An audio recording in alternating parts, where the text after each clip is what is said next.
안녕하세요. 변호사의 테크닉 서주희 변호사입니다. 민사소송의 약 95% 정도가 변호사 없이 당사자가 직접 진행하는 나홀로 소송이라고 합니다. 변호사 선임에 드는 비용이 만만치 않기 때문인 것으로 보입니다. 소송을 해서 한 500만원 정도 받자고 수백만원의 변호사 비용을 들이는 게 쉽지 않은 것은 사실인데요. 하지만 정말 변호사의 도움만 있다면 승소할 수 있는 사건도 혼자 해결하려 하다가 패소하는 경우가 적지 않습니다. 오늘은 이렇게 안타까운 상황을 방지하고자 변호사 없이도 혼자 소송을 진행하기 위해서 필요한 것들을 알려드리려고 합니다. 말씀을 이렇게 드렸지만 어려움이 있으시다면 꼭 전문가의 상담을 받으시길 바랍니다. 첫째로, 사건을 파악하고 재판에 모두 출석할 수 있는 충분한 시간이 필요합니다. 민사소송은 소장이 접수되면 답변서와 준비서면을 주고받고 재판에 출석해서 자신의 주장을 진술하는 방식으로 이루어지는데요. 당사자는 자신의 주장이 담긴 서면과 증거를 제출하고 재판에 직접 출석해야 합니다. 민사소송은 빠르면 6개월, 통상적으로 1년에서 1년 반 정도의 기간이 걸리는데요. 그 정도 시간 동안 내 사건에 시간을 쏟아붓고 사주마다 평일 낮에 열리는 재판 기일에 출석할 수 있는 시간적 여유와 마음의 여유가 충분히 확보되어야 합니다. 만약에 법무사에게 소송을 맡기더라도 당사자는 재판에 꼭 출석을 하셔야 합니다. 따라서 사주마다 평일 낮에 열리는 기일에 참석하기 어려우시다면 변호사를 선임하는 것도 한 방법입니다.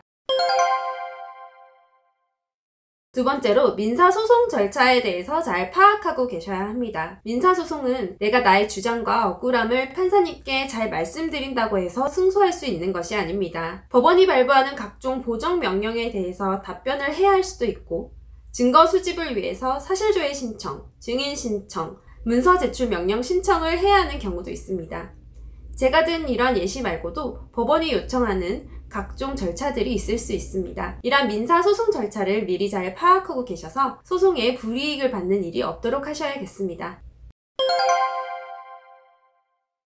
세 번째로, 사실관계에 대해서 명확히 설명하셔야 합니다. 많은 분들이 재판에 매번 출석하셔서 재판장님께 이렇게 말씀하십니다.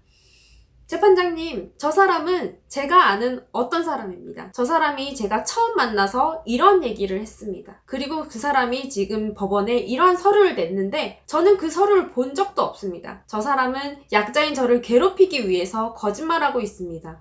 저는 정말 억울합니다. 현명하신 판결 부탁드립니다. 문제는 이러한 말씀을 매번 반복하신다는 데 있습니다. 판사님은 모든 진실을 꿰뚫어보고 모든 판단을 해주시는 분이 아닙니다. 나와 상대방이 생각하는 사실관계를 주장하고 그에 합당한 증거를 댄다면 판사님은 그 사실관계와 증거를 보고 합리적인 판단을 해주십니다. 변호사가 아니라 당사자가 재판에 출석한다면 판장님은 당사자에게 직접 생각하는 의문점과 사실관계에 대해서 물어보는 경우가 많습니다. 만약 당사자가 바로 대답을 못하거나 매번 다른 사실관계를 말한다면 그 당사자는 거짓말을 하고 있는 확률이 높겠죠. 직접 재판에 출석하시는 경우 판사님의 질문에 대비해서 사실관계를 조리 있게, 명확하고 일관되게 설명할 수 있도록 준비하셔야겠습니다. 네 번째로, 법적 쟁점 정리가 필요합니다. 사실관계가 명확하다고 해도 소송에는 많은 법률적 쟁점이 있습니다.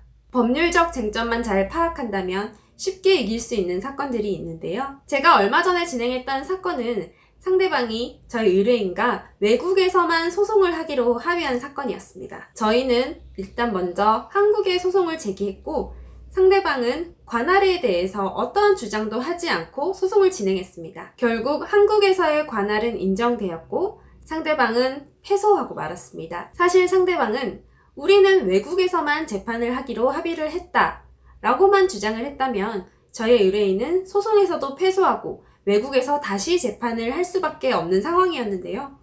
상대방은 변호사 없이 재판을 진행하면서 이러한 주장을 하지 않았기 때문에 소송에서 패소했습니다. 이처럼 법률적 쟁점만 파악이 된다면 간단하게 이길 수 있는 사건들이 있습니다. 소송에 임하기 전에 전문가의 상담을 꼭 받으시고 법률적 쟁점을 파악하신 후에 소송을 시작하시기 바랍니다. 5번째로 적절한 증거를 제출할 수 있는 분석력과 판단력이 필요합니다. 사실관계를 명확히 하고 법률적 쟁점을 잘 파악하셨다면 그 사실과 쟁점에 맞는 증거를 제출하셔야 합니다. 판사님은 원고와 피고 두 당사자가 제출하는 글과 증거로만 판단하게 되는데요. 만약에 내가 어떠한 주장을 하더라도 그에 부합하는 증거를 제출하지 못한다면 그 사실관계는 인정받지 못할 수 있습니다. 따라서 어떠한 사실관계와 법률적 쟁점에 증거가 필요한지 분석하고 판단하셔서 증거를 제출하는 것이 필요합니다.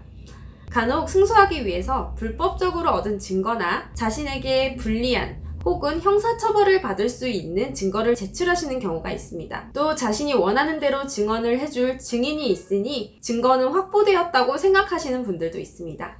하지만 법정에 나가서 증인이 내가 원하는 대로 진술을 못할 수도 있고 당사자가 증인 신문을 할 때 사실관계와 법률적 쟁점에 맞는 질문을 못해서 증인의 증언을 잘 이끌어내지 못하는 경우도 있습니다.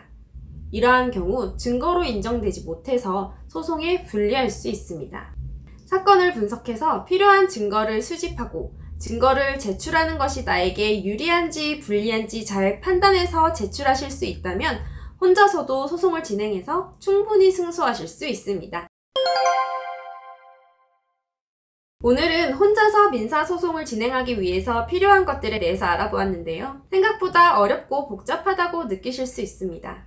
하지만 소액사건이거나 정말 단순한 사건의 경우에는 변호사 비용이 부담돼서 혼자 진행하는 경우 많으시죠? 이러한 경우는 제가 말씀한 것들 참고해서 꼼꼼히 준비하시기를 바랍니다. 하지만 금액이 크고 법리적 쟁점이 얽혀 있어서 복잡한 사건이거나 직장 생활을 하고 있어서 평일 낮에 시간을 낼 수 없어서 직접 참석이 어려우신 경우에는 꼭 전문가의 상담을 받아보시기를 추천드립니다.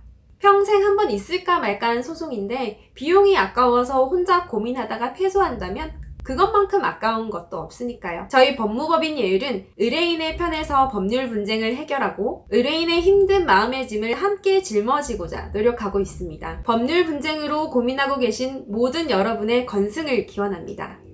감사합니다.